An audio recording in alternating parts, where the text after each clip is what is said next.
Friends, मैं किरण वर्मा आपके अपने यूट्यूब चैनल पढ़ाकू योद्धा में आप सभी का हार्दिक स्वागत करती हूँ।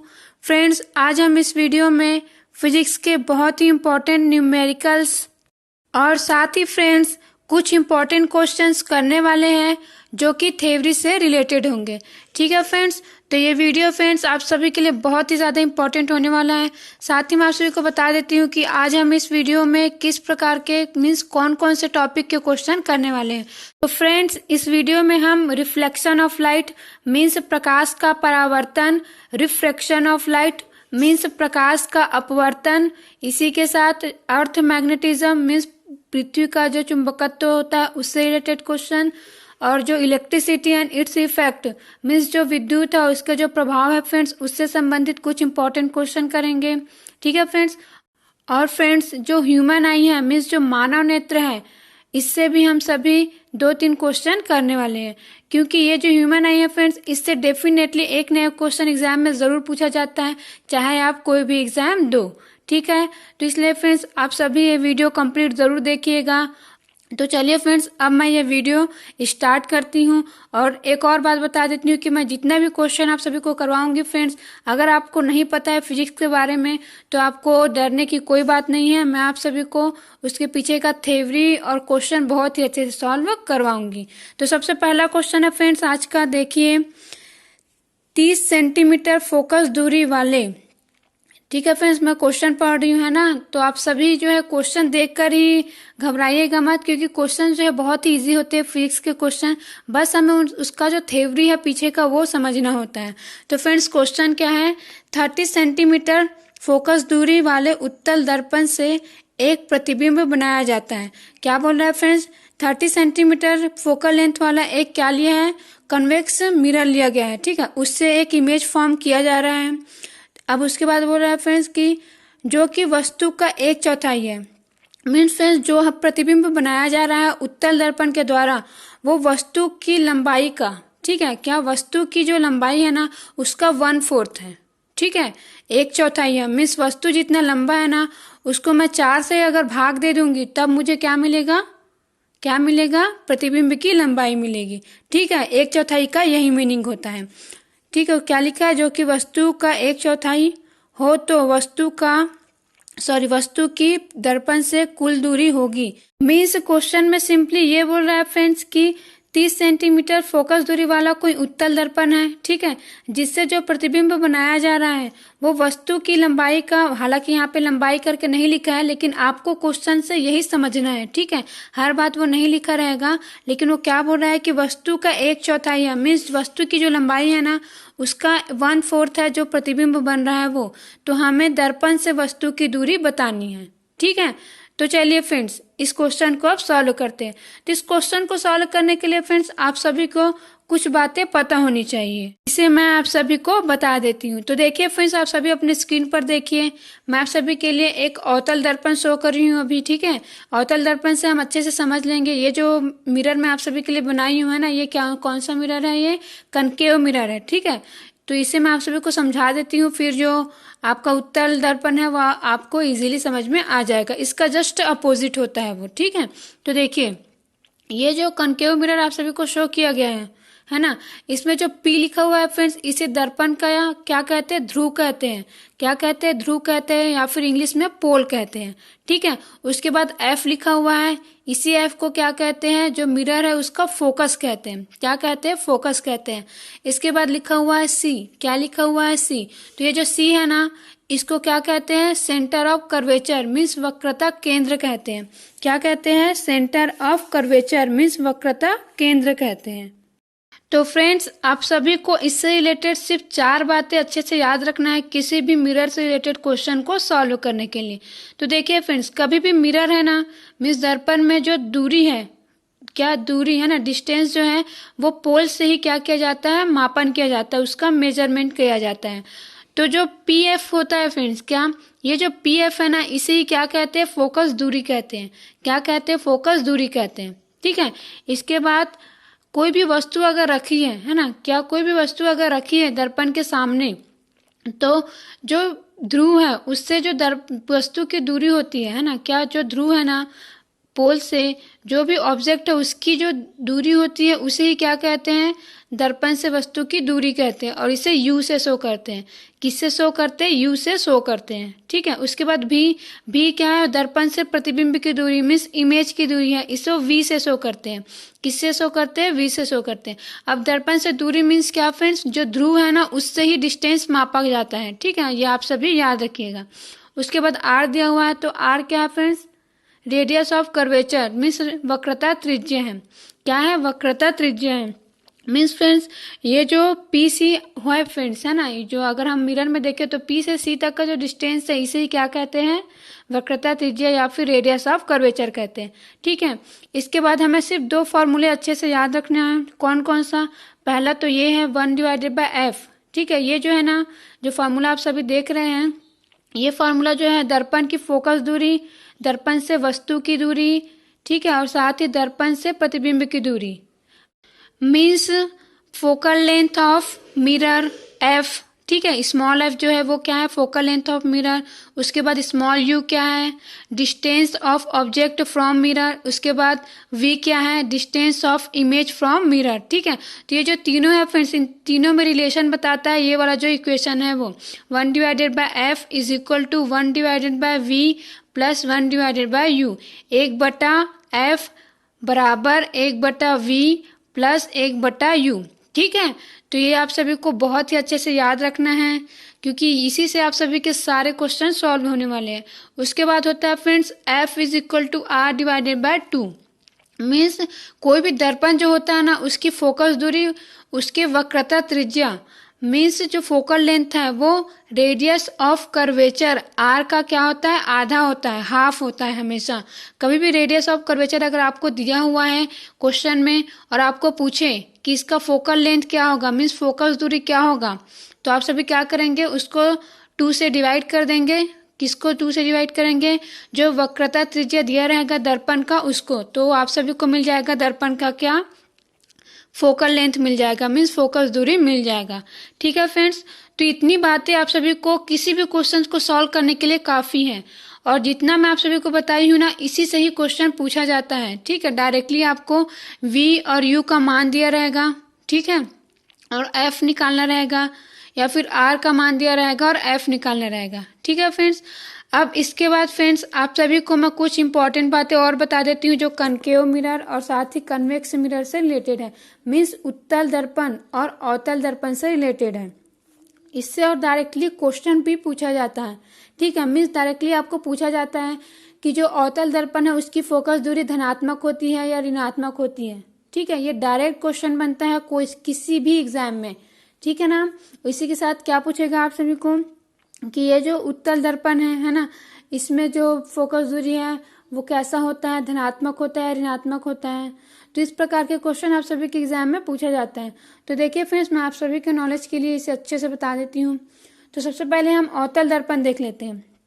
तो अवतल दर्पण में देखिए फ्रेंड्स, जो आर होता है, वी होता है, यू होता है और एफ होता है, सभी निगेटिव होता है। सब कुछ क्या होता है, ऋणात्मक होता है। किसके लिए, जब जो इमेज है ना वो कैसा होता है, वास्तविक। ठीक है, मीन्स जो अवतल दर्पण है फ्रेंड्स है ना, उसमें जब इमेज क्या बनता है, मीन्स उससे किसी भी जो ऑब्जेक्ट है उसका इमेज क्या बनता है, जब रियल बनता है ना, तब जो आर है, वी है, यू है और एफ है, ये सभी क्या होता है, निगेटिव होता है, ऋणात्मक होता है। लेकिन जब इमेजिनरी बनता है मीन्स आभासी बनता है अवतल दर्पण के द्वारा किसी भी वस्तु का प्रतिबिंब, तब ओनली जो वी होता है ना, क्या ओनली जो वी होता है ना वही बस पॉजिटिव होता है। ठीक है, तो सिर्फ एक ही डिफरेंस है कि वी पॉजिटिव हो जाता है इमेजिनरी के लिए। ठीक है ना, अब उसके बाद देखिए फ्रेंड्स, जो उत्तल दर्पण है, तो उत्तल दर्पण में क्या होता है फ्रेंड्स, उत्तल दर्पण में यू क्या होता है, ऋणात्मक होता है मीन्स निगेटिव होता है। उसके अलावा जितने भी हैं आर, एफ और वी, वो सब क्या होते हैं, धनात्मक होते हैं। मीन्स जो दर्पण है उससे वस्तु की दूरी बस क्या होती है, ऋणात्मक होती है। उसके बाद जितने भी हैं आर, एफ, वी, वो सब धनात्मक होते हैं। ठीक है, और आप सभी को मैं बताना चाहूंगी फ्रेंड्स ऐसा क्यों होता है। देखिए फ्रेंड्स, जो अवतल दर्पण या फिर जो कनकेव मिरर है ना, उसमें सभी टाइप का क्या बनता है, इमेज बनता है। मीन्स किसी भी वस्तु का आभासी प्रतिबिंब भी बनता है और साथ ही वास्तविक प्रतिबिंब भी बनता है ना, रियल और इमेजिनरी। अब फ्रेंड्स देखिए, लेकिन अगर हम किस में आते हैं, उत्तल दर्पण या फिर कन्वेक्स मिरर में, तो इसमें फ्रेंड्स किसी भी वस्तु का प्रतिबिंब, क्या बोल रही हूँ मैं, ध्यान से सुनिएगा, और ये डायरेक्ट क्वेश्चन एग्जाम में बनता है ना, इसलिए आप सभी को ये पता होना चाहिए कि जो उत्तल दर्पण है उससे प्रत्येक स्थिति में, है ना, चाहे हम वस्तु को कहीं भी रख दें, उत्तल दर्पण के सामने वस्तु कहीं भी हो, उसका हमेशा क्या बनता है, छोटा, सीधा और आभासी प्रतिबिंब बनता है। ठीक है, मीन्स किसी भी वस्तु का प्रतिबिंब हमेशा उसकी लंबाई से क्या रहेगा, स्मॉल रहेगा, छोटा रहेगा। ठीक है, उसी के साथ जो इमेज बनता है वो हमेशा आभासी होता है। आभासी मीन्स इमेजिनरी होता है। ठीक है, और जो प्रतिबिंब क्या होता है फ्रेंड्स, इमेजिनरी, वो हमेशा कैसा होता है, सीधा होता है। ठीक है, क्या होता है, हमेशा सीधा होता है। तो इसलिए फ्रेंड्स इसमें हमेशा सीधा प्रतिबिंब ही बनता है, इनवर्स नहीं बनता कभी भी, है ना। जो क्या बोल रही हूँ मैं, जो उत्तल दर्पण है उसमें प्रतिबिंब हमेशा सीधा बनता है। और ये डायरेक्ट क्वेश्चन आपको पूछा जाता है कि उत्तल दर्पण में कैसा प्रतिबिंब बनता है। तो फ्रेंड्स जो उत्तल दर्पण है उसमें बड़े से बड़े एरिया का प्रतिबिंब कैसा बनता है फ्रेंड्स, छोटा बनता है, आभासी बनता है और सीधा बनता है। ठीक है, तो इसीलिए ये जो कन्वेक्स मिरर है ना, इसका यूज किस में किया जाता है, साइड मिरर के रूप में। ठीक है, जो भी बाइक से है ना, जो भी कार से, उसमें जो भी मिरर यूज किया जाता है उसमें कौन सा मिरर होता है, यही कन्वेक्स मिरर या फिर उत्तल दर्पण का यूज किया जाता है। ठीक है फ्रेंड्स, और जो अवतल दर्पण है फ्रेंड्स उसमें स्थिति पर डिपेंड करता है ना, मीन्स वस्तु कहाँ पर रखा है उसके हिसाब से जो प्रतिबिंब है या फिर इमेज है वो कैसा बन जाता है, कभी रियल बन जाता है और कभी इमेजिनरी बन जाता है। ठीक है, तो ये जो अवतल दर्पण है फ्रेंड्स उसमें हर टाइप का क्या बनता है, इमेज बनता है। कभी छोटा भी हो सकता है फ्रेंड्स, ठीक है, अवतल दर्पण में कभी बड़ा भी हो सकता है और साथ ही वस्तु की लंबाई के बराबर भी हो सकता है, मीन्स दोनों ही इक्वल हो सकते हैं, इमेज और ऑब्जेक्ट की जो लेंथ है ना वो दोनों ही। ठीक है, तो इस प्रकार इसमें क्या होता है, ये वस्तु की स्थिति पर डिपेंड करता है। तो इतना नॉलेज फ्रेंड्स आप सभी को होना चाहिए। ठीक है, तो आप सभी को मैं जितना इस क्वेश्चन को सॉल्व करने के लिए जरूरी था वो बता चुकी हूँ। अब आगे आप सभी को सिर्फ एक ही और जो फॉर्मूला है वो देखना है फ्रेंड्स, जिससे क्वेश्चन बनेगा। ठीक है, तो चलिए फ्रेंड्स मैं आप सभी को क्वेश्चन सॉल्व करवाती हूँ। तो देखिए फ्रेंड्स, ये जो क्वेश्चन है उसमें क्या दिया हुआ है, प्रतिबिंब की लंबाई दी हुई है ना, मीन्स दिया नहीं हुआ है, सिर्फ बोला है कि जो लेंथ ऑफ इमेज है वो 1/4 है, किसका, लेंथ ऑफ ऑब्जेक्ट का। मीन्स जो प्रतिबिंब की लंबाई है वो वस्तु की लंबाई का कैसा है, 1/4 है, 1/4 है, ऐसा दिया हुआ है। ठीक है, तो फ्रेंड्स इसके लिए एक फॉर्मूला होता है, कौन सा फॉर्मूला, आप सभी देखिए, एम, है ना। एम क्या होता है फ्रेंड्स, ये लीनियर मैग्निफिकेशन है, मीन्स रेखीय आवर्धन कहते हैं इसे, क्या कहते हैं, रेखीय आवर्धन। ठीक है, इसका सिंपल मीनिंग ये है फ्रेंड्स, ये क्या बताता है कि जो प्रतिबिंब है, क्या कि जो भी प्रतिबिंब या फिर इमेज है वो वस्तु की जो वास्तविक लंबाई है उसका कितना गुना है, कितना टाइम्स है ना, ये बताता है। ठीक है, क्या बोली मैं कि जो प्रतिबिंब की लंबाई है वो वस्तु की लंबाई की कितनी गुनी है ना, मीन्स कितना टाइम्स है, उससे कितना ज्यादा बड़ा है, ये बताता है क्या, जो एम है वो, है ना। तो आप सभी को इसीलिए इसको याद रखना जरूरी है, क्योंकि हमारा कई क्वेश्चन जो है इसी से ही सॉल्व होता है। तो देखिए फ्रेंड्स, इसमें क्या होता है, इसको हम आई डिवाइडेड बाय ओ करके शो करते हैं। ठीक है, आई क्या है फ्रेंड्स, इमेज जो है ना उससे आई लिया हुआ है और ऑब्जेक्ट से क्या लिया हुआ है, ओ लिया हुआ है, क्योंकि ऊपर में क्या है, प्रतिबिंब की लंबाई मीन्स लेंथ ऑफ इमेज है इसलिए आई है, और नीचे में वस्तु की लंबाई है इसलिए ओ है, लेंथ ऑफ ऑब्जेक्ट। अब फ्रेंड्स साथ ही आप सभी को एक और बात याद रखना है कि ये जो आई डिवाइडेड बाय ओ होता है वो क्या होता है, -v डिवाइडेड बाय यू के बराबर होता है। मीन्स प्रतिबिंब का दर्पण से दूरी बटा जो वस्तु है ना उसका दर्पण से दूरी के बराबर होता है। तो ये आपको याद रखना है। तो इससे क्या हो जाएगा फ्रेंड्स, देखिए m is equal to I divided by O है और i divided by O is equal to क्या है, -v डिवाइडेड बाय u।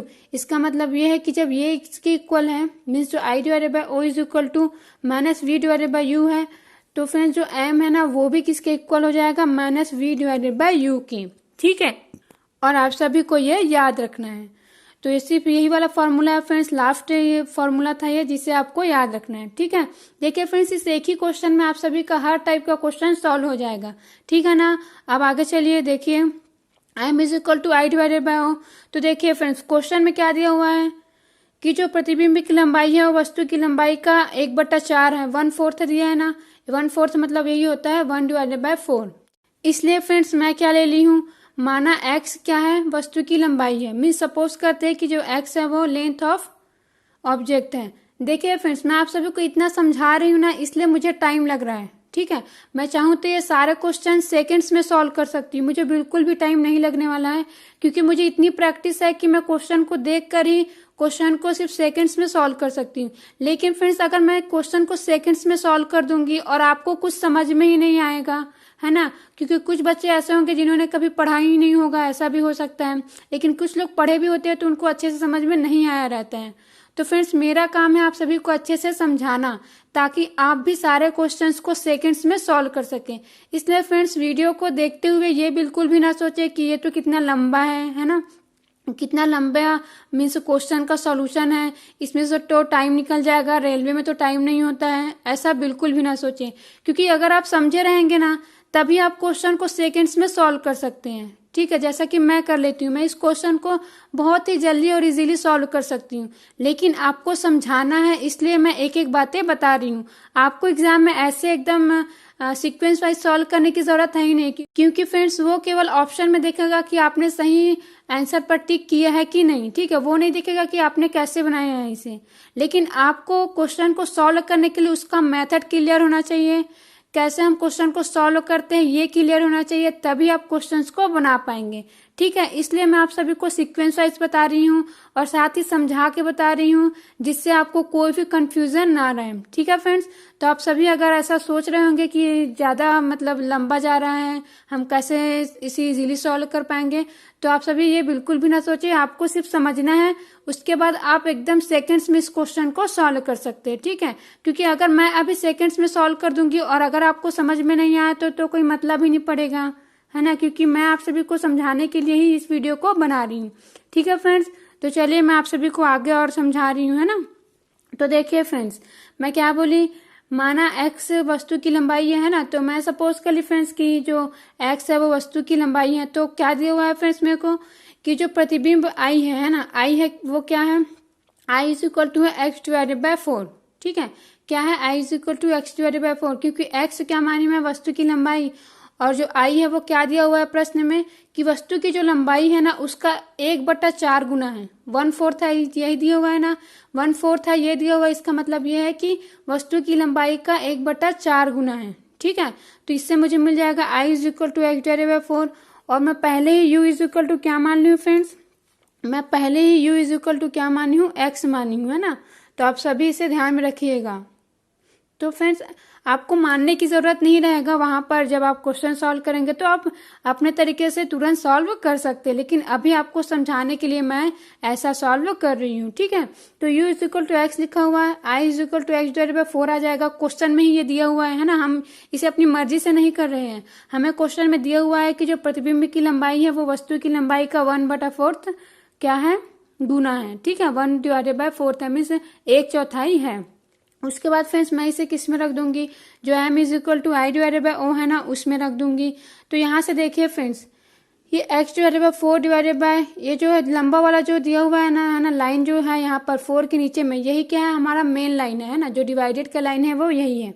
तो फ्रेंड्स इसके ऊपर जब भी कैसा रहता है x डिवाइडेड बाय 4 है ना, तो यहाँ पर 4 जो है फ्रेंड्स वो नीचे आ जाएगा। ठीक है, जो डिवाइड लाइन है ना उसके नीचे आ जाता है, ये मैथ्स के रूल से होता है। और मैं आप सभी को बता देती हूँ फ्रेंड्स कि मैं अपने पिछले वीडियोस में मैथ्स के सारे रूल्स बता चुकी हूँ, है ना, क्वेश्चन में जो सॉल्व करने में यूज होता है उसको। तो मैं आज इस वीडियो में फिर से नहीं बताऊंगी, क्योंकि इससे वीडियो बहुत ही ज्यादा लंबा हो जाता है ना, और टाइम भी कंज्यूम होता है। तो आप सभी मेरा पिछला वीडियोस भी जरूर देखिएगा अगर आपको मैथ्स के रूल समझने में प्रॉब्लम होता है। तो देखिए friends, x divided by 4 divided by x है, तो ये 4 नीचे आ जाएगा, और x से दिया हुआ है ऊपर में और नीचे में भी x है। तो कभी भी अगर बटे में फ्रेंड्स ऊपर और नीचे सेम रहता है तो आपस में वो क्या हो जाता है, कैंसिल हो जाता है। तो फ्रेंड्स जैसा कि ऊपर और नीचे सेम है, ऊपर में भी x है और नीचे में भी x है, तो ये आपस में कैंसिल हो जाएगा। उसके बाद मुझे क्या मिला, m is equal to 1 divided by 4 मिला। क्या मिला friends, m is equal to 1 divided by 4। ठीक है, तो देखिए फ्रेंड्स, अब हमें क्वेश्चन में क्या बोला हुआ है, क्वेश्चन में हमें बोला हुआ है कि हमें वस्तु की दूरी निकालनी है दर्पण से। तो इसीलिए हम क्या करेंगे फ्रेंड्स, ये जो m है ना is equal to 1 divided by 4 मिला है, तो इसको मैं कहाँ रखूंगी, जो मैं आप सभी को बताई कि m is equal to minus V divided by u होता है। तो फ्रेंड्स ये जो इक्वेशन आप सभी को दिया हुआ है ना, m is equal to minus V divided by u, इसी में मैं रख देती हूँ m की वैल्यू। ठीक है, अब मैं यहाँ से क्या निकालूंगी फ्रेंड्स, यहाँ से मैं v निकालूंगी। ठीक है, क्या निकालूंगी, v। ठीक है। तो देखिए v निकालने के लिए क्या करेंगे फ्रेंड्स, हम जानते हैं कि कभी भी ऐसा सिचुएशन आता है तो हम क्या करते हैं, तिर्यक गुणन कहते हैं। ठीक है, तिर्यक गुणन मीन्स क्या, इंग्लिश में क्रॉस मल्टीप्लिकेशन करते हैं। ठीक है, तो इसमें क्या होता है फ्रेंड्स, आप सभी को मैं पहले ही बता चुकी हूँ, है ना। तो देखिए फ्रेंड्स, इसमें सिंपली हम क्या करेंगे, ये जो u है ना, इसको हम इधर इंटू कर देंगे, किसके साथ, 1 के साथ करेंगे, किसके साथ, 1 के साथ। लेकिन 4 को हम उधर नहीं इंटू करेंगे, क्यों नहीं करेंगे, क्योंकि हमें तो v की वैल्यू चाहिए, किसकी चाहिए, v की वैल्यू चाहिए। ठीक है, तो यहाँ पर क्या आ जाएगा फ्रेंड्स, -u डिवाइडेड बाय 4 आ जाएगा, v इज इक्वल टू, ठीक है। और ये जो माइनस में लिखी हूँ फ्रेंड्स, -u डिवाइडेड बाय 4, तो इसमें का जो माइनस है ना, वो एक्चुअली में v में जो माइनस दिया हुआ है ना फॉर्मूले में, वही वाला माइनस है, उसको मैं राइट से लेफ्ट में ट्रांसफर कर दी हूँ। फ्रेंड्स अब कुछ नहीं करना है, अब हमारा जो काम था वो लगभग कंप्लीट हो गया है।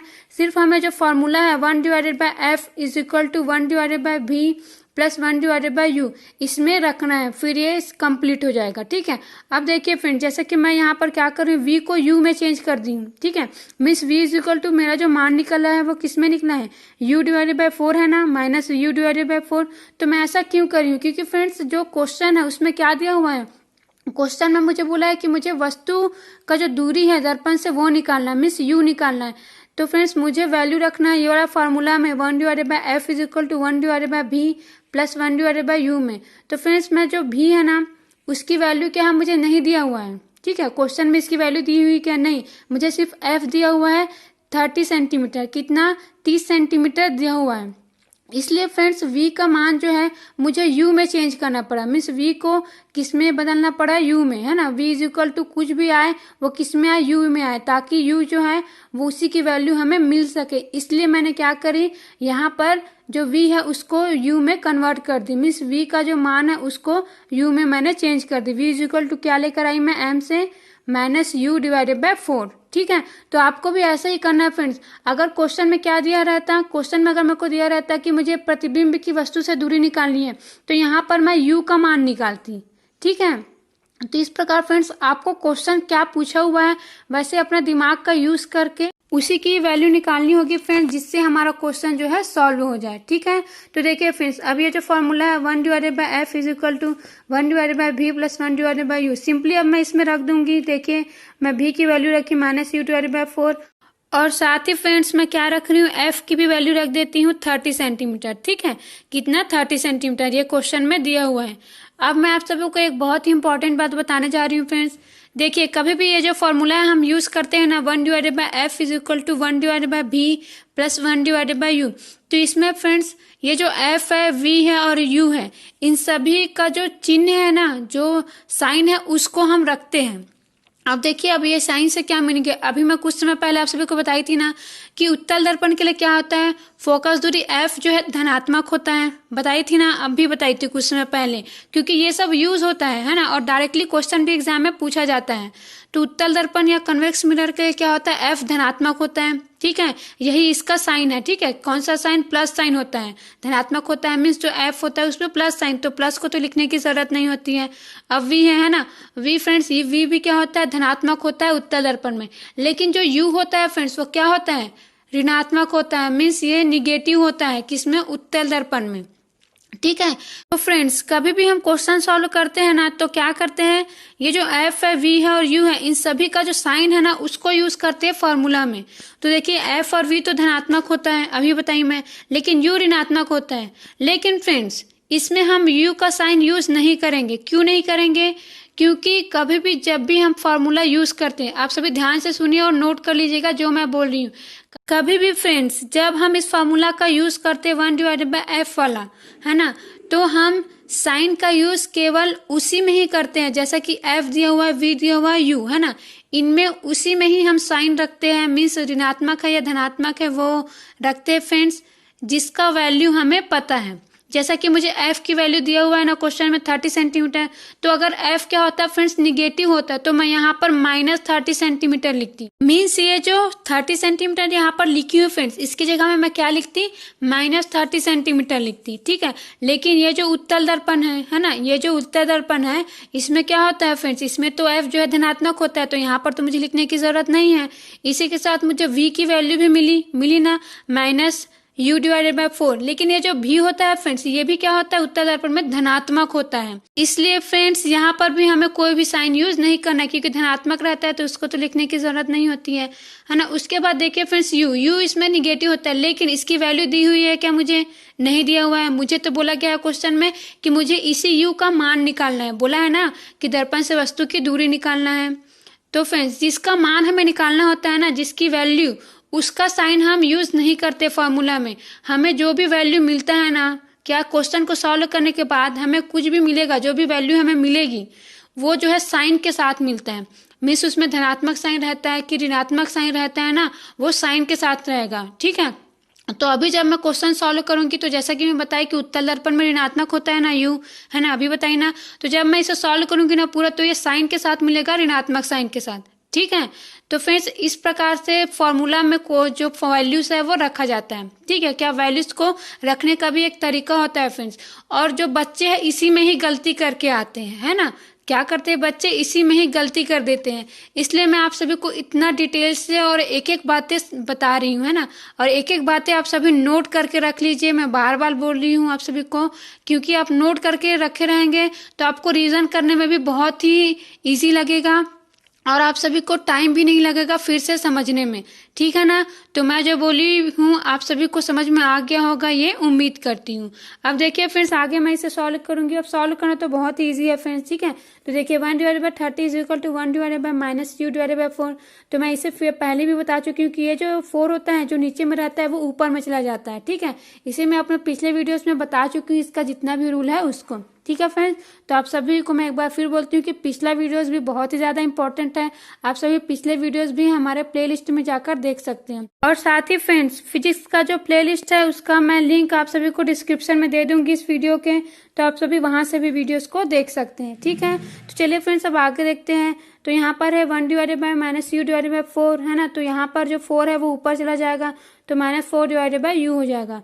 तो अब आगे क्या है friends, -4 divided by u plus 1 divided by u। तो जब भी फ्रेंड्स ये जो हर है ना, हर मीन्स डिनोमिनेटर है, वो जब सेम रहता है तो ऊपर में जो है, ऊपर मीन्स क्या, अंश, है ना, अंश मीन्स क्या, न्यूमरेटर में जो भी है फ्रेंड्स वो आपस में क्या होता है, जुड़ जाता है। तो यहाँ पर -4 प्लस 1 हो जाएगा। ठीक है, तो देखिए फ्रेंड्स माइनस का साइन है तो कभी भी ऐड होता है ना, तो किसी में भी अगर माइनस का साइन रहता है फ्रेंड्स तो वो घटता है। ठीक है, क्या होता है, घटता है। तो यहाँ पर -4 प्लस 1 क्या हो जाएगा, -3 हो जाएगा। ठीक है, फिर क्या होगा फ्रेंड्स, देखिए 1 divided by 30 is equal to -3 divided by u है। तो अब मुझे क्या चाहिए फ्रेंड्स, u की वैल्यू चाहिए ना, तो यहाँ से मैं फिर से क्रॉस मल्टीप्लीकेशन करूंगी, मीन्स तिर्यक गुणनफल करूंगी। मीन्स ये जो u है उसका इंटू होगा 1 से, और जो 30 है इसका इंटू होगा 3 से। तो कितना मिल जाएगा मेरे को, -90 सेंटीमीटर मिल जाएगा। तो देखिए यहाँ पर माइनस मिला है ना, तो ये माइनस फ्रेंड्स एक्चुअली में किस चीज का माइनस है, ये जो वस्तु की दूरी है ना, ये क्या होता है उत्तल दर्पण में, ये माइनस ही होता है। ठीक है, इसलिए यहाँ पर क्या लगा है, माइनस लगा है। ठीक है फ्रेंड्स, तो इस प्रकार देखिए साइन के साथ मुझे वैल्यू मिल गई ना। ठीक है ना, तो देखिए फ्रेंड्स ऐसे ही आप सभी का जो वैल्यू है वो मिलेगा आपको, किसमें मिलेगा, कभी भी आप क्वेश्चन सॉल्व करेंगे तो जिसका वैल्यू आपको निकालना रहेगा उसमें साइन आप सभी यूज बिल्कुल भी मत करिएगा, क्योंकि साइन के साथ ही आपका जो मान है वो निकल जाएगा। ठीक है ना, तो इसका जो आंसर है फ्रेंड्स वो कितना है, -90 सेंटीमीटर, है ना। तो देखिए फ्रेंड्स आप सभी के क्वेश्चन में जो ऑप्शन बी दिया हुआ है ना 90 सेंटीमीटर, यही आपका सही आंसर है। ठीक है, ऑप्शन बी। अब देखिए आप सभी सोच रहे होंगे कि यहाँ पर तो माइनस नहीं लिखा हुआ है, तो फ्रेंड्स ये एग्जामिनर के ऊपर डिपेंड करता है ना, वो कभी कभी ऑप्शन में माइनस करके भी दे देता है और कभी नहीं देता है। ठीक है, वो जब आपको कंफ्यूज करना चाहेगा ना तब वो क्या करेगा, एक बार प्लस करके भी दे देगा, एक बार माइनस करके, मीन्स एक ही जो क्वेश्चन है उसमें 2 ऑप्शन देगा, -90 सेंटीमीटर और +90 सेंटीमीटर करके दे देगा। ठीक है, इसलिए आपको ध्यान से सॉल्व करना है। अभी मैं जब आप सभी को सेकंड क्वेश्चन करवाऊंगी ना इसके जस्ट बाद, तो आपको समझ में आ जाएगा कि जो एग्जामिनर है वो कैसा ऑप्शन भी दे सकता है। ठीक है, तो फ्रेंड्स यहाँ पर तो बहुत ही सिंपल है, सिर्फ 90 लिखा हुआ है, तो यही आपका आंसर है। ठीक है ना, उम्मीद करती हूँ आपको समझ में आ गया होगा, है ना। और अगर कुछ भी डाउट हो फ्रेंड्स तो आप सभी मुझे बेशक कमेंट कर सकते हैं। अब अगला क्वेश्चन देखिए फ्रेंड्स, आप सभी की स्क्रीन पर शो हो रहा है और ये क्वेश्चन फ्रेंड्स लेंस से रिलेटेड है। ठीक है, तो देखिए फ्रेंड्स क्वेश्चन में क्या बोला गया है, लेंस के 10 सेंटीमीटर सम्मुख रखी वस्तु। मीन्स फ्रेंड्स सिंपली आपको बोला जा रहा है कि लेंस से वस्तु की दूरी क्या दी गई है, 10 सेंटीमीटर। ठीक है, उसके बाद बोल रहा है फ्रेंड्स कि ये जो वस्तु है उसका प्रतिबिंब लेंस के पीछे 20 सेंटीमीटर दूरी पर बनता है। ठीक है, मीन्स आपको लेंस से प्रतिबिंब की दूरी भी दे दिया गया है। कितना दिया है, 20 सेंटीमीटर। ठीक है, उसके बाद बोला है फ्रेंड्स लेंस की क्षमता होगी। मीन्स आपको लेंस की क्षमता निकालना है। ठीक है, मैं एक बार फिर से क्वेश्चन को समझा देती हूँ फ्रेंड्स, क्योंकि क्वेश्चन को समझना बहुत ही जरूरी होता है। जब आप क्वेश्चन को समझेंगे तभी आप क्वेश्चन का सॉल्यूशन कर पाएंगे, नहीं तो आप क्वेश्चन को सॉल्व नहीं कर पाएंगे। इसलिए एक बार फिर से क्वेश्चन को सुन लीजिए। तो सिंपली फ्रेंड्स इस क्वेश्चन में क्या बोला गया है कि लेंस के सामने कोई वस्तु रखी गई है जिसकी लेंस से दूरी या फिर डिस्टेंस कितना है, 10 सेंटीमीटर है। ठीक है, और ये जो वस्तु या ऑब्जेक्ट रखा हुआ है 10 सेंटीमीटर डिस्टेंस पर, उसका लेंस के पीछे 20 सेंटीमीटर डिस्टेंस पर क्या बन रहा है, इमेज बन रहा है, मीन्स प्रतिबिंब बन रहा है। तो ये जो लेंस है फ्रेंड्स उसका हमें क्या निकालना है, क्षमता निकालना है। ठीक है, क्षमता मीन्स कैपेसिटी निकालना है हमें। देखिए फ्रेंड्स इस क्वेश्चन में क्या बोला गया है कि जो इमेज बन रहा है प्रतिबिंब वस्तु का वो लेंस के पीछे बन रहा है। तो फ्रेंड्स जो कन्वेक्स लेंस और कनकेव लेंस होता है, मीन्स उत्तल लेंस और अवतल लेंस होता है ना, इन दोनों में से ओनली जो उत्तल लेंस होता है, कौन सा लेंस, ध्यान से सुनिए, उत्तल लेंस मीन्स कन्वेक्स लेंस, सिर्फ इसी लेंस में जो इमेज होता है वस्तु का वो लेंस के पीछे बनता है। कौन से लेंस में, ओनली उत्तल लेंस में, मीन्स कन्वेक्स लेंस में। ठीक है, और ये बात आप सभी जरूर याद रखिए। तो चलिए फ्रेंड्स अब हम क्वेश्चन को सॉल्व करते हैं, क्योंकि हमें अब पता चल गया कि ये कौन सा लेंस है, ये कन्वेक्स लेंस है। ठीक है, तो अब हम इसके अकॉर्डिंग जो एफ होता है मीन्स फोकस दूरी होता है, फोकल लेंथ वो, और साथ ही जो वी होता है, वी क्या होता है फ्रेंड्स, डिस्टेंस ऑफ इमेज होता है फ्रॉम लेंस। ठीक है, तो ये सब जो है फ्रेंड्स इसको अब हम आसानी से इसका साइन क्या है ये पता कर सकते हैं, क्योंकि हमें जब लेंस का टाइप पता होता है तो उसका साइन भी हमें पता चल जाता है। तो देखिए फ्रेंड्स इसके लिए आपको सिंपली एक फॉर्मूला देखना है। कौन सा फॉर्मूला, जैसे मिरर के लिए मैं कौन सा फॉर्मूला बताइए आप सभी को, 1 divided by F is equal to 1 divided by V plus 1 divided by U था ना।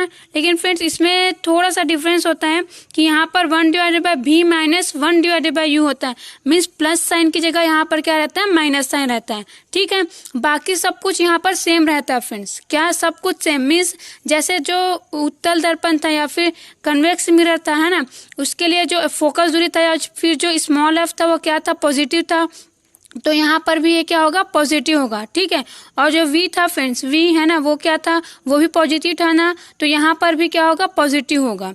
और u जो था वो भी वहां पर निगेटिव था और यहाँ पर भी क्या होगा, निगेटिव होगा। ठीक है, तो देखिए फ्रेंड्स हम सभी जानते हैं कि जो क्षमता होती है लेंस की वो क्या होता है फ्रेंड्स, वो फोकस दूरी का इनवर्स होता है। ठीक है, मीन्स उल्टा होता है। तो इसलिए फ्रेंड्स हम इस इक्वेशन से क्या करेंगे, इस इक्वेशन के थ्रू हम f की वैल्यू निकालेंगे, स्मॉल f की। ठीक है, तो फ्रेंड्स हमें जो क्वेश्चन है उसमें दिया हुआ है v का वैल्यू दिया हुआ है 20 सेंटीमीटर, u का वैल्यू दिया हुआ है 10 सेंटीमीटर। ठीक है, तो अब हम इसे सिंपली रख देंगे। ठीक है, तो देखिए जब हम इस वैल्यू को रख देते हैं फ्रेंड्स तो इसको अब हम सॉल्व करेंगे, तो ये जो माइनस है ना, -10 करके, तो फ्रेंड्स जब इस ब्रैकेट को मैं ओपन करूंगी तो इस माइनस वाले का, ठीक है, जो ब्रैकेट वाला 10 है ना उसमें जो माइनस है उसका, और यहाँ पर जो माइनस है, ठीक है, दोनों के बीच में, उसके बीच क्या हो जाएगा, इनटू हो जाएगा, तो ये प्लस में कन्वर्ट हो जाएगा।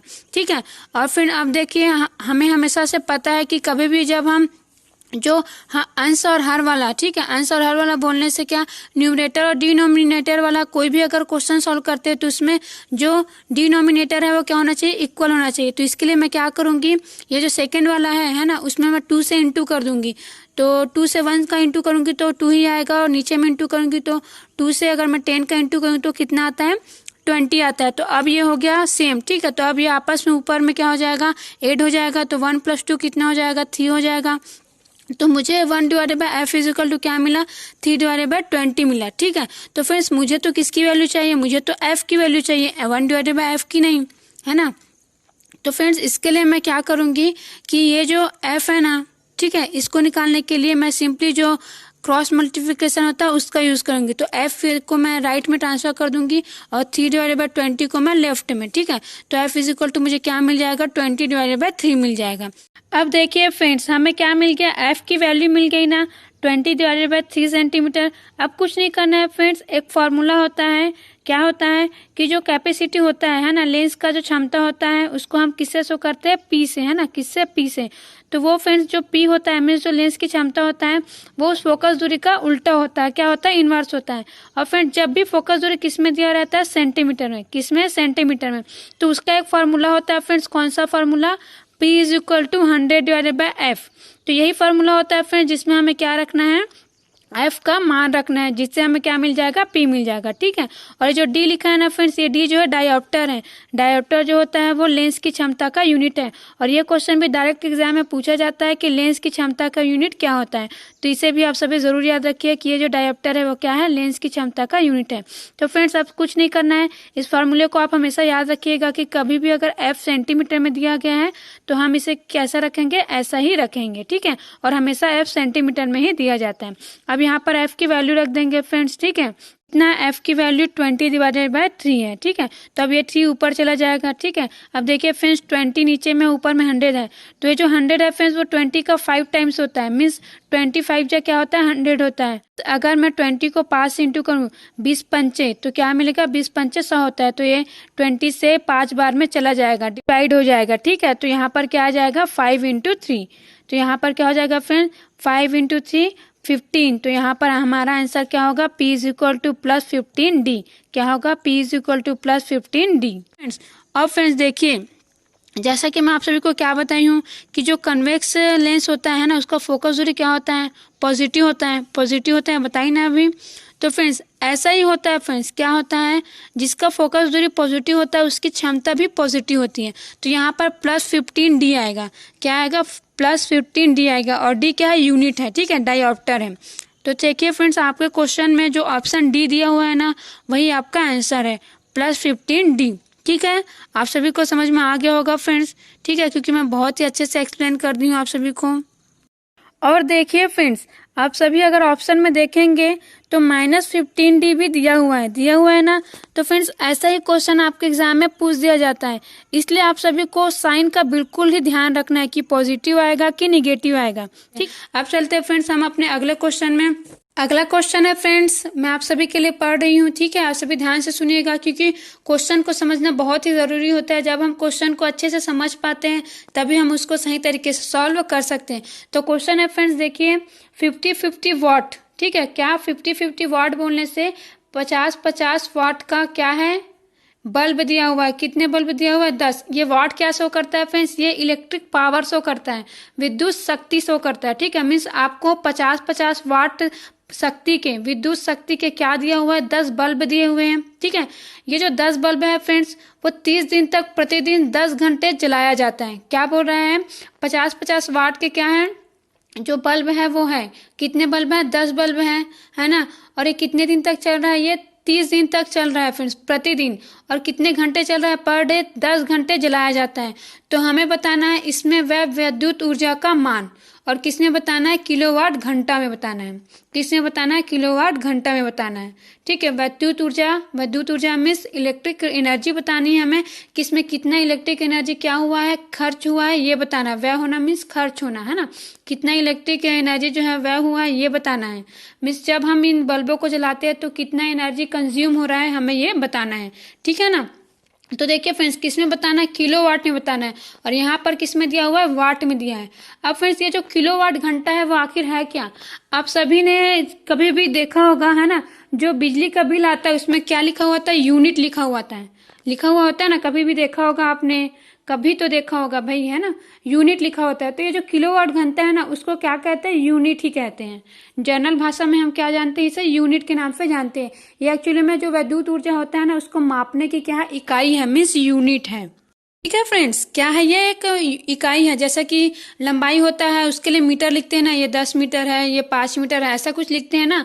तो वैसा ही ये क्या है फ्रेंड्स, ये जो एनर्जी होता है, मीन्स जो भी इलेक्ट्रिक एनर्जी कंज्यूम होता है ना उसका क्या है, ये एक इकाई है, मीन्स यूनिट है। चलिए फ्रेंड्स अब हम क्वेश्चन को सॉल्व करते हैं। ये क्वेश्चन बहुत ही ज्यादा ईजी है है ना। तो देखिए फ्रेंड्स होता क्या है, आप सभी को सबसे पहले तो ये जो वाट में दिया है ना, इसको किलो वाट में चेंज करना पड़ेगा। ठीक है, अब किलो वाट में ही दिया हुआ है क्योंकि हमें बोला है ना किलो वाट में, किलो वाट घंटा में निकालो करके दिया हुआ है ना। तो हमें फ्रेंड्स क्या करना पड़ेगा, इसको किलो वाट में चेंज करना पड़ेगा।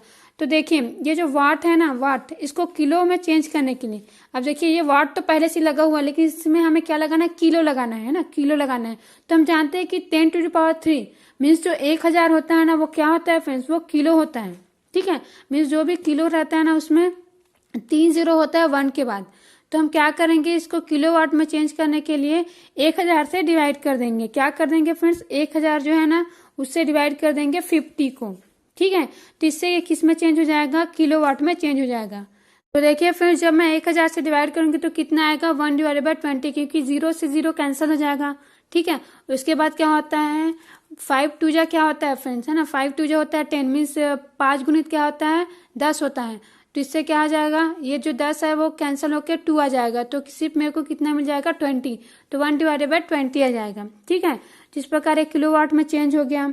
अब देखिए आपको सिर्फ एक फॉर्मूला याद रखना है यहाँ पर, वैसे याद रखने वाली बात नहीं है ना, फिर भी कई बच्चे जो है अगर मैं डायरेक्ट सॉल्व करूंगी तो हो सकता है कंफ्यूजन हो जाए उनको, इसलिए मैं फॉर्मूले के रूप में आपको शो कर देती हूँ।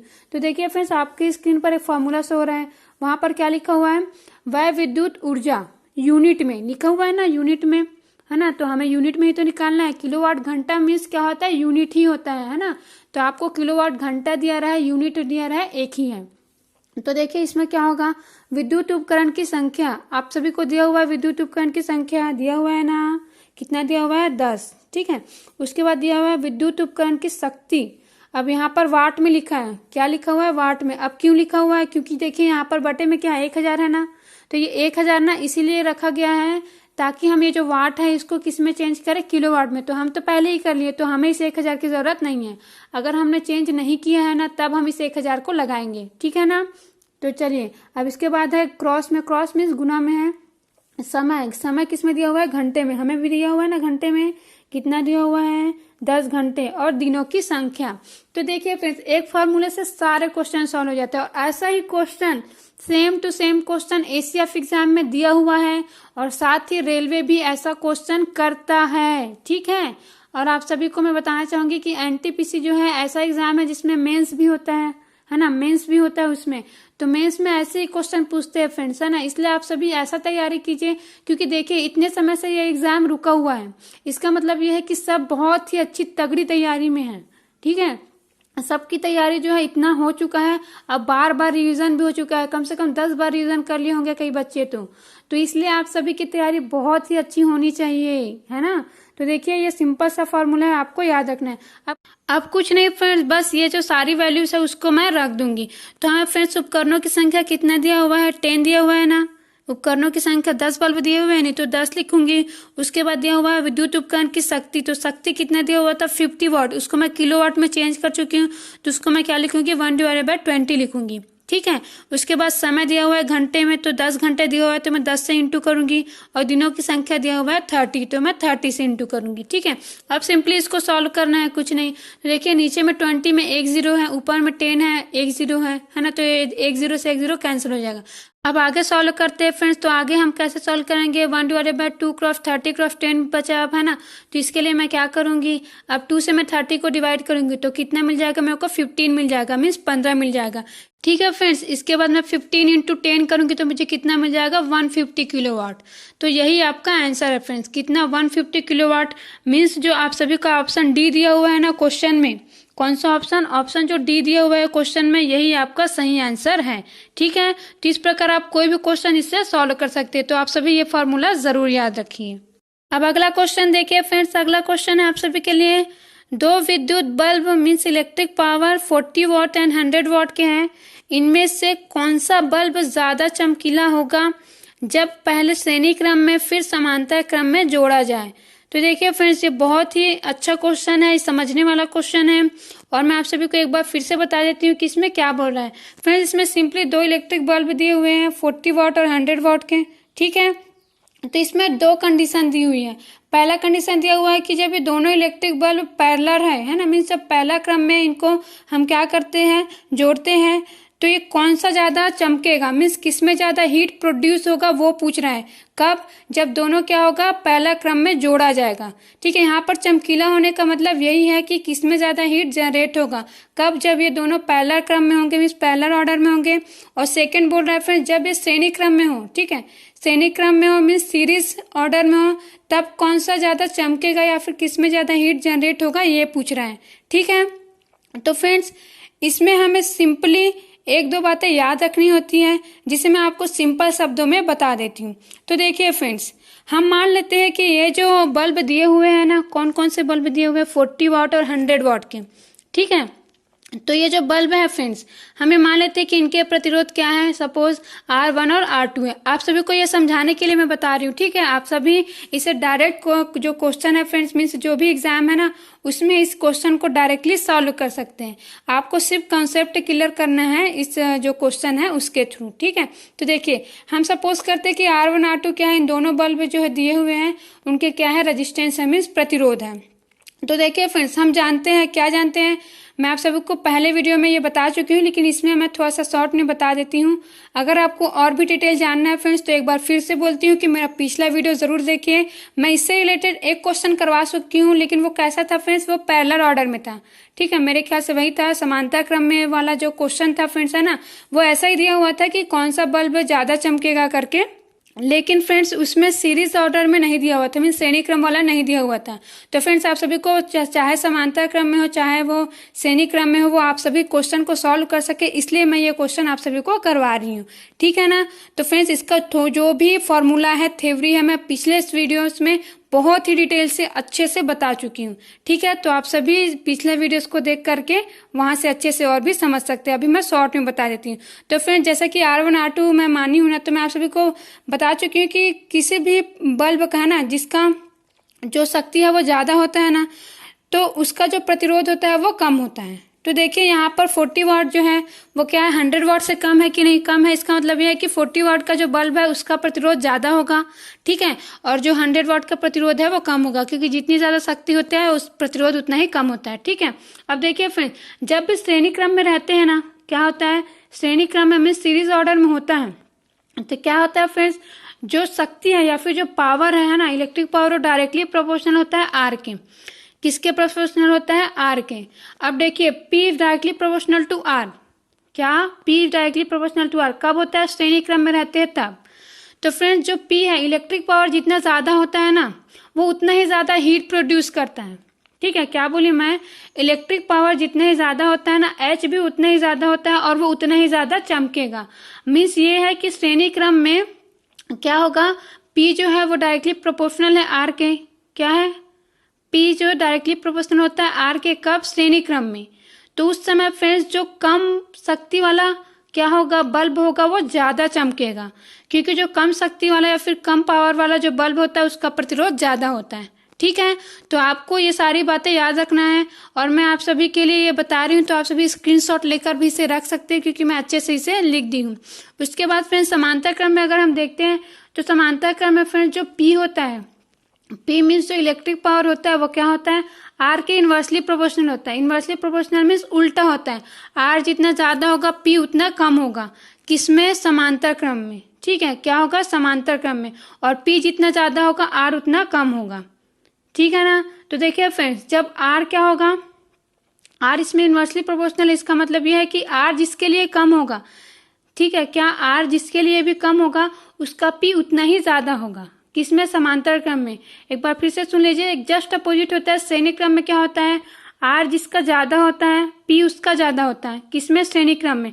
और समांतर क्रम में जस्ट अपोजिट होता है, R जिसका ज्यादा होता है, मीन्स जिस बल्ब का रेजिस्टेंस या प्रतिरोध ज्यादा होगा उसका जो पावर है, इलेक्ट्रिक पावर है, वो उतना ही कम होगा। ठीक है, इलेक्ट्रिक पावर जितना ज्यादा होगा रेजिस्टेंस उतना ही कम होगा। ठीक है, तो देखिए समांतर क्रम में क्या होगा, जो अधिक पावर वाला बल्ब है ना, कौन सा वाला बल्ब, जो 100 वाट का बल्ब, वो अधिक चमकेगा। ठीक है, कौन सा वाला, जो 100 वाट वाला है वो अधिक चमकेगा, क्योंकि फ्रेंड्स इसका प्रतिरोध कम है। प्रतिरोध क्या है, कम है, मीन्स इसका पावर क्या है, ज्यादा है।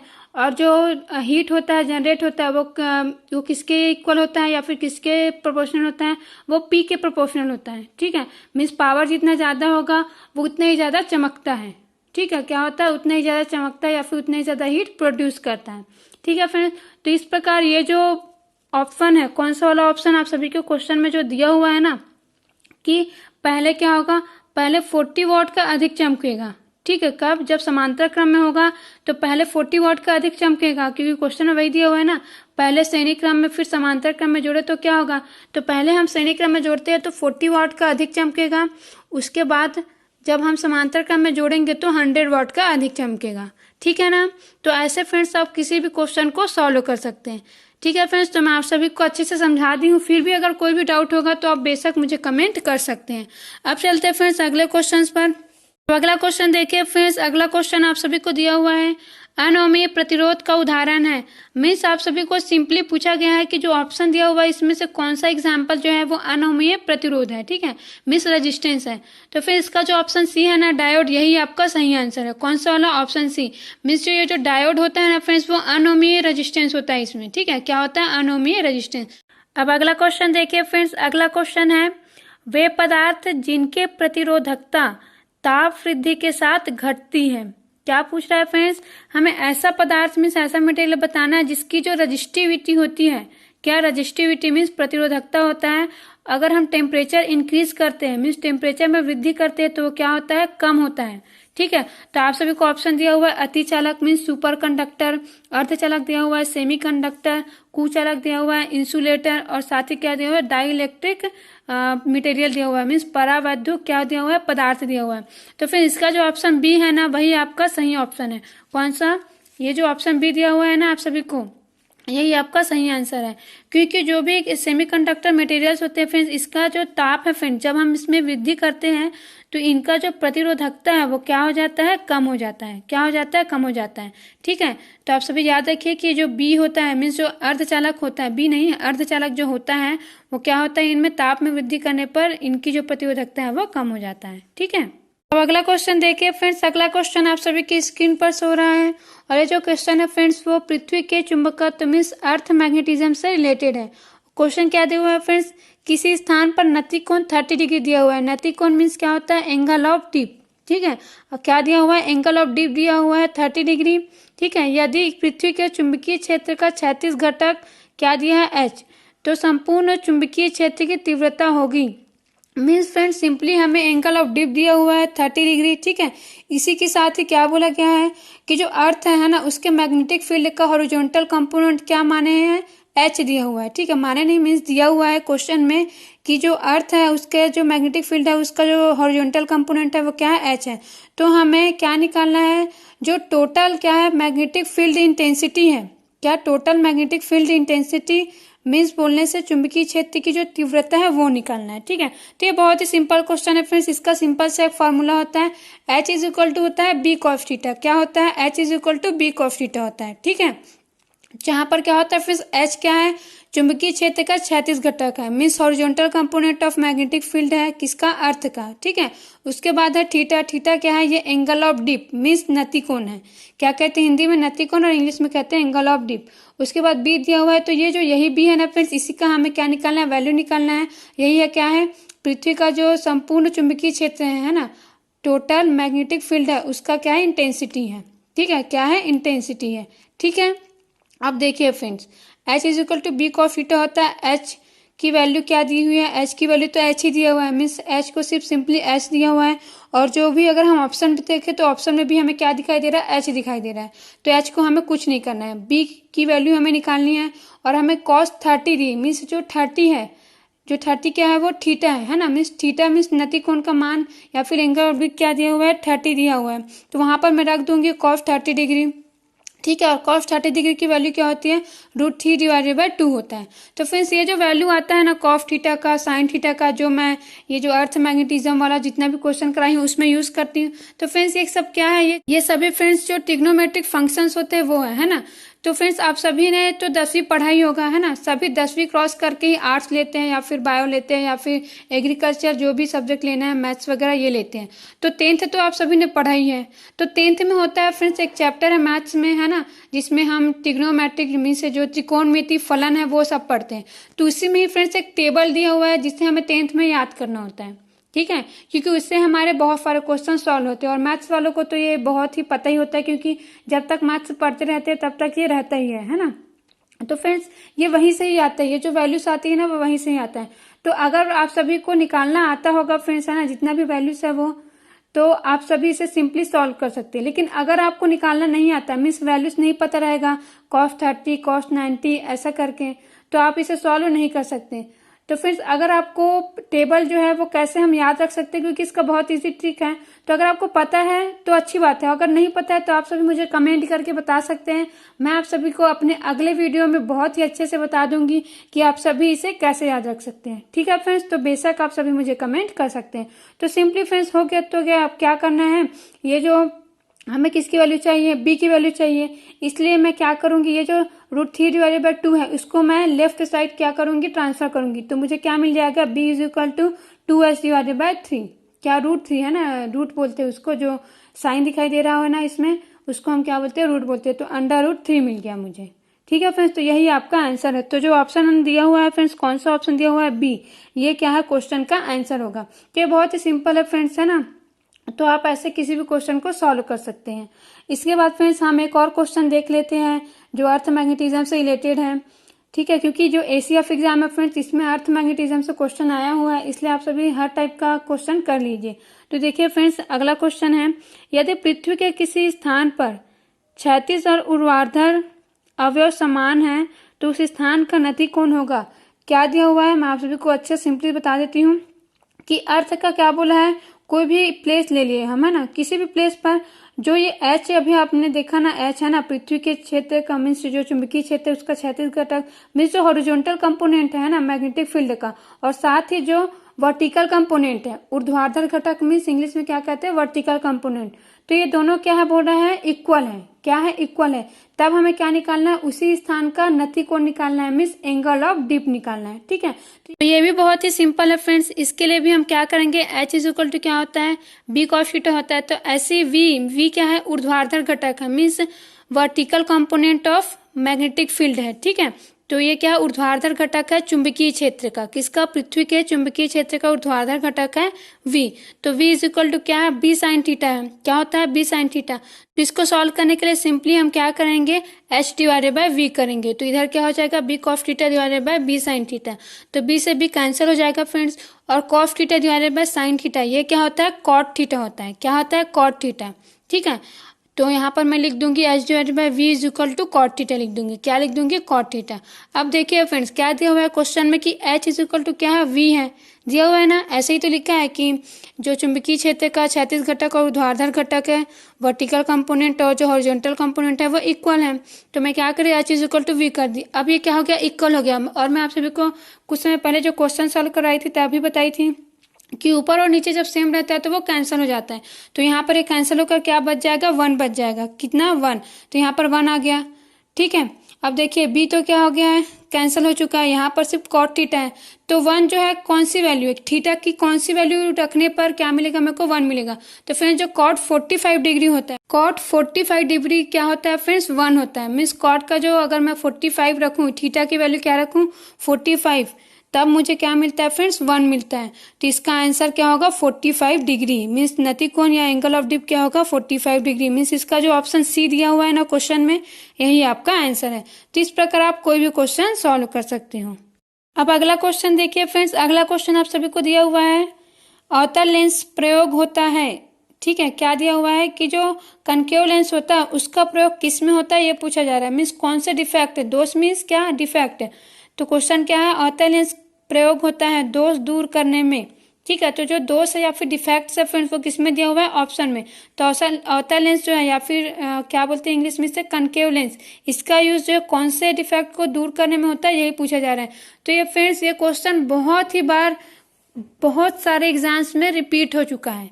ठीक है, तो फ्रेंड्स मैं आप सभी को बता देती हूँ कि ये जो अवतल लेंस है इसका यूज होता है निकट दृष्टि दोष को दूर करने में।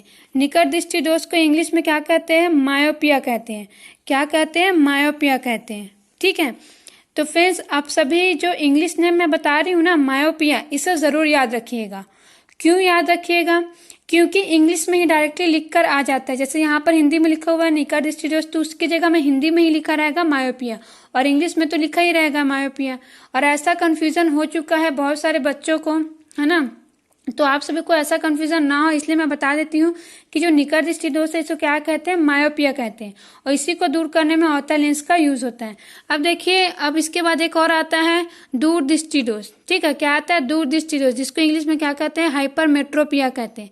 क्या कहते हैं, हाइपरमेट्रोपिया कहते हैं। ठीक है, और साथ ही लॉन्ग साइटनेस भी कहते हैं। तो जब लॉन्ग लिखा रहेगा तो आप सभी समझ ही जाएंगे कि दूर दृष्टिदोष बोल रहा है, लेकिन हाइपरमेट्रोपिया लिखा है तो वैसे हाइपर भी जो है वो हाई से ही रिलेटेड है, मीन्स जैसे कि दूर है ना, तो इसी से ये रिलेटेड है।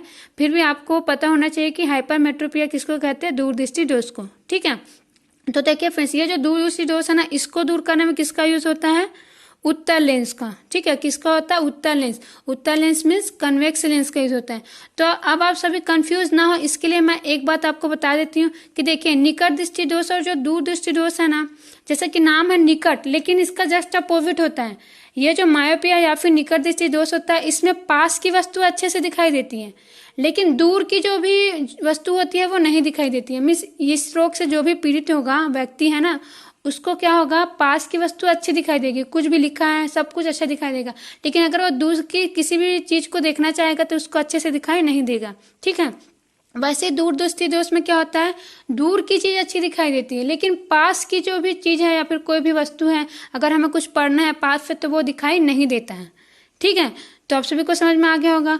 तो देखिए, पहले में क्या यूज होता है, अवतल लेंस। तो देखिए मैं क्या बोली कि जो निकट दृष्टिदोष है उसमें दूर की वस्तु दिखाई नहीं देती है। ठीक है, तो ऐसा क्यों होता है फ्रेंड्स, ऐसा इसलिए होता है क्योंकि देखिए जो ह्यूमन आई होता है ना, तो उसका जो उसमें जो भी इमेज बनता है ना, उसमें किस में बनता है, रेटिना में बनता है। और ये भी डायरेक्ट क्वेश्चन पूछा जाता है कि जो ह्यूमन आई है या फिर मानव नेत्र है उसमें इमेज कहाँ बनता है। ठीक है, तो फ्रेंड्स जो इमेज बनता है वो कहाँ पर बनता है, रेटिना में बनता है। ठीक है, रेटिना एक स्ट्रक्चर होता है ह्यूमन आई का, वहां पर बनता है। तो निकट दृष्टिदोष में क्या होता है, रेटिना पर ना बनकर उसके जस्ट पहले बन जाता है। क्या हो जाता है, जस्ट पहले बन जाता है। कोई भी अगर दूर की वस्तु है ना, उसका इमेज जो है रेटिना पर ना बन करके रेटिना के पहले बन जाता है। इससे क्या होता है, जो वस्तु है वो दिखाई नहीं देती है, क्योंकि रेटिना पर बनेगा तभी हमें दिखाई देगा। तो फ्रेंड्स इसमें किसका यूज करते हैं हम, अवतल लेंस का। अब अवतल लेंस का क्यों करते हैं, क्योंकि मुझे आप सभी को याद करवाना इसलिए बता रही हूँ, क्योंकि देखिए ये जो अवतल लेंस होता है ना, वो प्रकाश को फैलाता है। क्या करता है, जो भी लाइट आती है ना उस पर पड़ती है उसको फैला देता है। तो जब ये लाइट को फैला देता है ना, तो जो लाइट जो है रेटिना के पहले क्या हो जाता था, एक जगह पर केंद्रित हो जाता था या फिर सेंट्रलाइज्ड हो जाता था, वो अब अवतल लेंस से टकरा कर क्या होता है, रेटिना पर चला जाता है। कहाँ पर चला जाता है, रेटिना पर। ठीक है, मिस अब इमेज कहाँ पर बनेगा, रेटिना पर बनता है। ठीक है ना, तो इसमें क्या होता है, रेटिना के पहले बन जाता है, इसलिए यहाँ पर हम अवतल लेंस का यूज करते हैं, क्योंकि ये लाइट को क्या करता है, फैलाता है। ठीक है, अब इसके बाद क्या होता है फ्रेंड्स, दूर दृष्टिदोष या फिर हाइपरमेट्रोपिया, तो इसमें रेटिना के बाद बन जाता है। किसी भी वस्तु का जो इमेज होता है ना, वो रेटिना के बाद बन जाता है। तो यहाँ पर हम उत्तल लेंस का यूज करते हैं। उत्तल लेंस का क्यों करते हैं पता है, क्योंकि उत्तल लेंस क्या करता है, जो भी प्रकाश होता है ना, कोई भी लाइट होती है उसको क्या करता है, एक जगह पर सेंट्रलाइज कर देता है। ठीक है, क्या करता है, एक जगह पर सेंट्रलाइज कर देता है, मीन्स उसको ज्यादा फैलने नहीं देता है। ठीक है, इसलिए इसको क्या कहते हैं, फिर इसको अभिसारी लेंस भी कहते हैं, है ना, क्योंकि ये क्या कर लेता है, एक जगह पर जो भी लाइट है उसको क्या करता है, केंद्रित कर देता है, सेंट्रलाइज कर देता है। तो फिर ज्यादा प्रकाश ना फैले, है ना, वो रेटिना पर ही सेंट्रलाइज हो जाए, ताकि जो इमेज है वो रेटिना पर ही बन जाए। इसलिए किसका यूज करते हैं, उत्तल लेंस का। ठीक है, तो जब वो लाइट है वो रेटिना से बाहर जाने के बजाय रेटिना पर ही बन जाता है, क्योंकि ये प्रकाश को फैलने नहीं देता है ज्यादा। ठीक है, तो इस प्रकार आप याद रख सकते हैं कि जो मायोपिया या फिर निकट दृष्टिदोष है उसमें अवतल लेंस का प्रयोग किया जाता है, और जो दूर दृष्टिदोष या फिर हाइपरमेट्रोपिया है यहाँ पर किसका यूज किया जाता है, उत्तल लेंस का यूज किया जाता है। ठीक है ना, तो इस प्रकार फ्रेंड्स ये दो क्वेश्चन है जो कि बहुत ही ज्यादा इंपॉर्टेंट और बहुत ही बार बहुत ही एग्जाम्स जैसे व्यापम हो गया, है ना, एसएससी हो गया, रेलवे हो गया, और साथ ही पीएससी में भी ऐसे क्वेश्चन पूछे जा चुके हैं। ठीक है, तो आप सभी ये दोनों बातें याद रखिए, और मैं आप सभी को बता भी दी हूँ कि इन लेंस का यूज इन्हीं में ही क्यों किया जाता है। मीन्स जैसे अवतल लेंस का यूज जो या फिर कनकेव लेंस का यूज स्पेशली जो मायोपिया है उसी में ही क्यों किया जाता है, ये मैं आप सभी को रीजन भी बता दी हूँ, तो इससे आपको याद रखने में आसानी होगा। ठीक है, अब अगला क्वेश्चन देखिए फ्रेंड्स, अगला क्वेश्चन है आप सभी के लिए जो कि बहुत ही फैक्चुअल क्वेश्चन है ना, और साथ ही लॉजिकल भी है। तो क्वेश्चन क्या है फ्रेंड्स, देखिए, यदि दूरदर्शी से किसी दूर की वस्तु को देखते समय अचानक एक मक्खी अभिदिष्टक लेंस पर बैठ कर जाती है तो सही कथन होगा। मीन्स फ्रेंड्स आपको सिंपली क्या पूछ रहा है, अगर मैं टेलीस्कोप से दूर के किसी भी ऑब्जेक्ट को देख रही हूँ है ना, तो अचानक से इसके अभिदिष्टक लेंस मीन्स क्या होता है, ऑब्जेक्टिव लेंस, जो कि वस्तु की ओर होता है ना, किसकी ओर होता है, वस्तु की ओर या फिर ऑब्जेक्ट की ओर। तो अगर उस पर फ्रेंड्स कोई मक्खी बैठ जाती है तो कौन सा कथन जो नीचे स्टेटमेंट दिया हुआ है वो सही है, ये पूछ रहा है। तो देखिए फ्रेंड्स, अगर अभिदिष्टक लेंस पर क्या होगा, मक्खी बैठ जाएगी, तो जो वस्तु है उससे क्या पूरी तरीके से सही लाइट आ पाएगा। इमेज कब बनता है फ्रेंड्स, जब सही तरीके से लाइट जो है क्या होता है, पड़ता है किस पर, लेंस पर। जब लेंस पर सही लाइट मिलेगा किससे, ऑब्जेक्ट से, तभी इमेज क्या होगा, सही बनेगा। तो फिर जब अभिदिष्टक पर मक्खी बैठ जाएगी ना, तो क्या सही लाइट पड़ पाएगा, नहीं, है ना। सही लाइट जो है अभिदिष्टक या फिर जो ऑब्जेक्टिव लेंस है उस पर नहीं पड़ेगा। इससे क्या होगा फ्रेंड्स, जो इमेज बनेगा उसकी तीव्रता या फिर इंटेंसिटी क्या हो जाएगी, कम हो जाएगी, मीन्स घट जाएगा। तो जो ऑप्शन सी दिया हुआ है ना फ्रेंड्स, यही आपका आंसर है। प्रतिबिंब की तीव्रता क्या हो जाएगा, घट जाएगा। ठीक है, तो फ्रेंड्स ये क्वेश्चन जो है बहुत ही अच्छा टाइप का क्वेश्चन है, इसलिए मैं आप सभी को ये क्वेश्चन करवा दी हूँ। ठीक है ना, आप सभी को ऐसे क्वेश्चन सॉल्व करने आना चाहिए। अगला क्वेश्चन देखिए फ्रेंड्स, इसके बाद एक लेंस की फोकस दूरी किस रंग के लिए सर्वाधिक होती है। ठीक है, तो फ्रेंड्स जो फोकल लेंथ होता है ना वो रेड कलर के लिए सबसे ज्यादा होता है, क्योंकि जो फोकस दूरी होता है फ्रेंड्स वो अपवर्तनांक या फिर रिफ्रैक्टिव इंडेक्स का क्या होता है, अपोजिट होता है। रिफ्रैक्टिव इंडेक्स जो है जिस कलर के लिए सबसे ज्यादा होता है ना, उसका जो फोकस दूरी है वो उतना ही कम होता है। तो रेड कलर के लिए सबसे कम होता है अपवर्तनांक, है ना, तो जो फोकस दूरी है उसके लिए सबसे ज्यादा होगा। तो ऑप्शन जो सी दिया हुआ है, सॉरी ऑप्शन जो बी दिया हुआ है ना, बी ऑप्शन है ना आपके जो क्वेश्चन दिया हुआ है, इसमें जो ऑप्शन बी दिया हुआ है ना, यही सही आंसर है। ये रहा फ्रेंड्स आप सभी के लिए बहुत ही इंपॉर्टेंट क्वेश्चंस फिजिक्स से रिलेटेड, जो कि आप सभी के एसीएफ एग्जाम में डेफिनेटली बहुत ही ज्यादा काम आएगा। और एसीएफ के साथ साथ जो आरआरबी एनटीपीसी है फ्रेंड्स, और जो ग्रुप डी है फ्रेंड्स, आजकल ग्रुप डी में भी ऐसा ही क्वेश्चन पूछा जा रहा है रेलवे में। तो फ्रेंड्स आप सभी ये सारे क्वेश्चन बहुत ही अच्छे से सॉल्व कर लीजिएगा। और जो भी नए बच्चे हमारे इस यूट्यूब चैनल पर देख रहे हैं फ्रेंड्स, वो हमारे इस यूट्यूब चैनल को सब्सक्राइब जरूर करिएगा अपने एग्जाम की तैयारी अच्छे से करने के लिए। Thank you friends.